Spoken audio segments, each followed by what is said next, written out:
Hi, my name is Heather Mackey, and today we are talking about prejudice. Prejudice is where you judge something before you know what it is. You prejudge it. And I've had many spiritual teachers that have pointed and elucidated for me that there are fundamentally two emotions. One is love, the other is fear.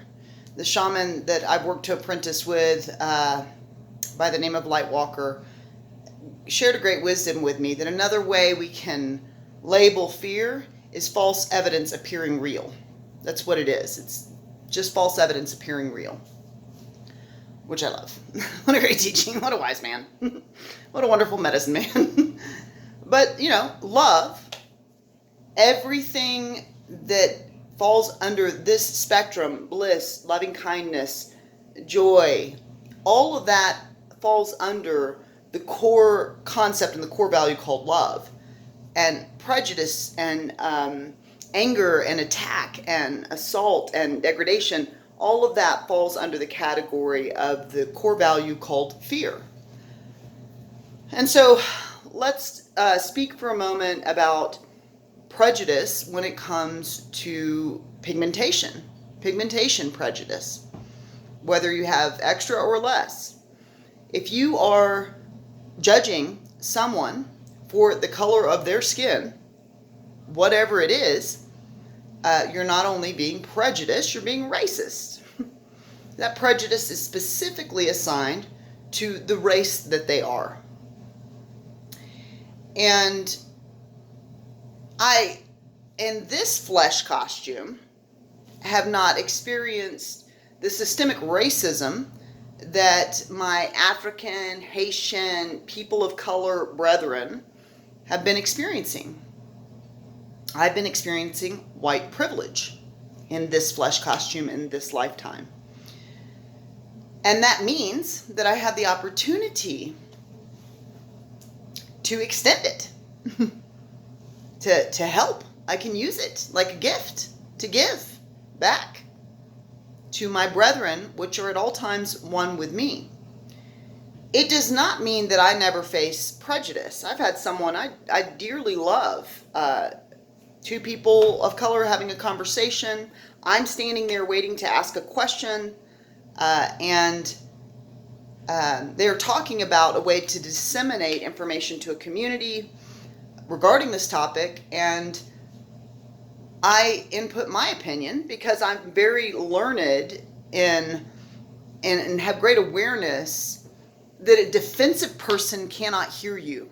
If you're talking to somebody that's triggered and defensive or that is in their ego, their ears have stopped working. So if you feel like you're the steward of someone's evolution and you want to assist with that, then the way to assist is to come from love and to make sure they can hear you. Make sure they're going to hear you. Make sure you're not triggering defensiveness in them. So I wanted to speak to that, and when I spoke, I was told, it's your white privilege that makes you think you can be a part of this conversation. That was racist.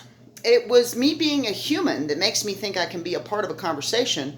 And if you want to go to the intent, my intent to be a part of that conversation was to make sure that the dismantling of systemic racism happens because it's heard by all. That was the intent that caused me to stand up.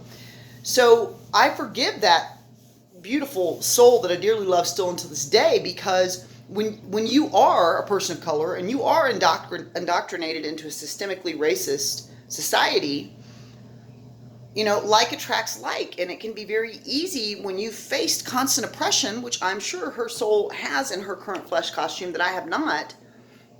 It can be, when you're constantly receiving that energy, easy to redirect it and send it back out. Ooh, I got some hate, here's some for you, right?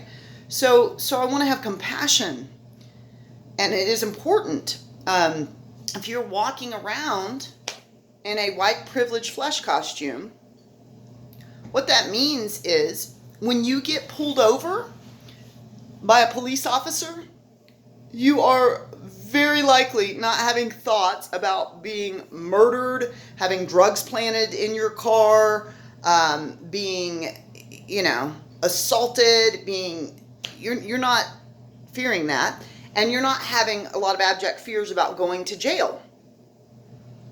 because racism is still a major problem, and it's a huge problem in positions of power. You are probably thinking you're going to get out of it.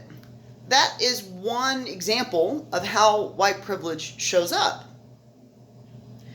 And what this means, if you are given this quality called white privilege, it does not mean you should feel guilty, shameful. You know, there's a lot white culture has done throughout history that has been overwhelmingly oppressive and ignorant. And globally, there have been all types of races that have been oppressive and ignorant in the annals of time. You know, it does not mean you need to hold guilt, shame, blame because you are in a white flesh costume. It does mean, if you want to be evolved, if you want to come from love, that you're given an opportunity to extend your privilege. When you go into a grocery store and you see a person of color coming towards you, hold the door for them. Get out of the way. See if you can help them. If you realize they're in front of you in line and they don't have enough to pay for their groceries, pay for them. Because they're probably not getting paid what you're getting paid, even if you're a white woman. Right? So just being aware of how to extend the privilege back to where it belongs, which is called all of humanity should stand in the privilege of equality and quality of life in their flesh costume. So you have the opportunity to extend it. The thing that we don't know as individuals is where an entity comes from. So it is highly viable that you have a person that has spent lifetimes being oppressed. There were times in our culture where having pigmentation in your skin was not the thing that would be oppressed. There were times when being a witch was the thing that would cause you to be oppressed. And I have been there many times. I still face prejudice for it because people assume that they know what my relationship with God should be. So it is viable that there is a soul that has faced oppression in every lifetime because they wanted to understand it. And then they chose maybe a white flesh costume in this life to infiltrate the system of the oppressor. So do not assume because you're engaging with someone that you know their soul and what they've done and what they've been through and if they've ever been pinned like you. I've had a lot of different bodies. They've been a lot of different colors. They've had different genitalia. And I've had clear sight too. They haven't all been, they have been differently abled bodies as well. So prejudice can show up when it comes to sexuality. It can show up when it comes to gender identification. It can show up when it comes to autism or being differently abled or being a little person. My aunt is a differently abled little person. And I guarantee you, she's gotten lots of unwanted attention in this life, much like a pretty person often does. So it's easy to be hateful towards the pretty person if you identify yourself as ugly. The cleanup work is not to make sure the pretty person has oppression so that you can both relate. The cleanup work is to stop oppressing yourself by calling yourself ugly. That's the cleanup work. And to recognize that a pretty person has their own oppression they have to walk with. Who knows how many catcalls, how much sexual assault, how much unwanted attention they have to deal with. So don't just assume their life is like so easy because they're pretty. That's a fallacy. That's a false evidence appearing real. And the same, when it comes to being not in the heteronormative spectrum, just like we have a systemically racist society, not even a question. We know this because so many humans, when they heard Black Lives Matter, freaked out and started being like, white lives matter, all lives matter, blah, blah, blah. Hey, calm down, and focus on the sentence. This sentence does not have the word only. It does not say only Black Lives Matter. Be present with the material. And if you got triggered there's your evidence of systemic racism and white privilege. That sentence triggers you. That's why. So, trans lives, a trans person wants to be able to go into a bathroom that is the gender they know themselves to be, which they are the stewards of who they be, not you. And they want to be able to go in to a bathroom full of men. If they came in female and identify male, they want to be able to go into that bathroom and use the restroom and not be on the news for a hate crime later that evening. So we need to stop talking about children being safe in bathrooms. It has nothing to do with trans and cis. It has nothing to do with that. Children being safe from pedophiles means be very attentive to the people in your church, in your communities, that you're allowing to be stewards of your children. Make sure that your church, your community that they have some type of screening to not let pedophiles into the community.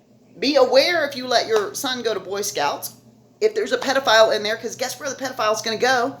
Where the children are. Be attentive if an uncle in your family is a pedophile. You know what I mean?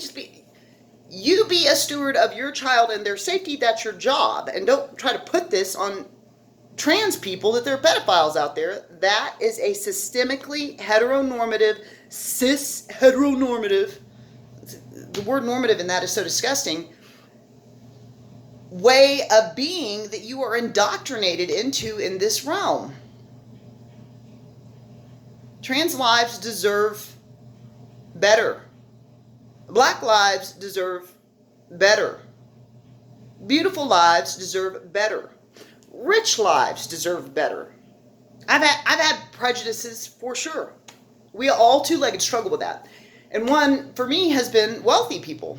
I'm just like, who the hell do they think they are? They can just have all that money and hold it all. And like, you see people suffering. You see parents that can't provide school supplies for their child or food for their family. And you can feel comfortable in your essence, knowing that exists while you just have like piles of money somewhere. What kind of human are you? I've had anger towards that. And I've also watched an extremely abundant, wealthy family. I've walked the streets of New York with them. And I watched the mother of this family, without saying a word, without garnering any attention, slowly roll out of our sights and hand 20s to every homeless person she passed. I once heard tell that there was a soul that incarned here that became an alcoholic homeless person at the foot of a corporate building. And that it was a very advanced soul that had chosen that incarnation solely to inspire an attorney to choose work that would serve those in need. And they just gave their life to that. So if you have a prejudice against homeless people, and if you're like, get a job, slow down. Maybe you don't know the work that soul's doing. And maybe it would be nice for them to be able to get a hot meal that day while they're doing the work they actually came to do, which is not called go get a job at McDonald's. In order for us collectively to evolve into the greatness that we are, we get to acknowledge and pull the blinders back on those areas of our life in which we are judging that which we do not know. If you're judging men because they make more money, then be aware that they're also taught they can only be happy or angry, which is a humanitarian crime to tell a two-legged they can't be sad. If you're judging women because you think they're gold diggers or you think they're crazy, back it up. I've never met a sane person on this rock. First of all, we all have egos, and the ego is insane. And recognize that as a man, you are crazy. You are crazy. And what you see in others, you have in yourself. So don't be so focused on gold, you know? So the way we dismantle racism is to work with the being that is in charge of whether or not they contribute more racism to the world. Be the change you wish to see in this world, oh brilliant one. It's about time.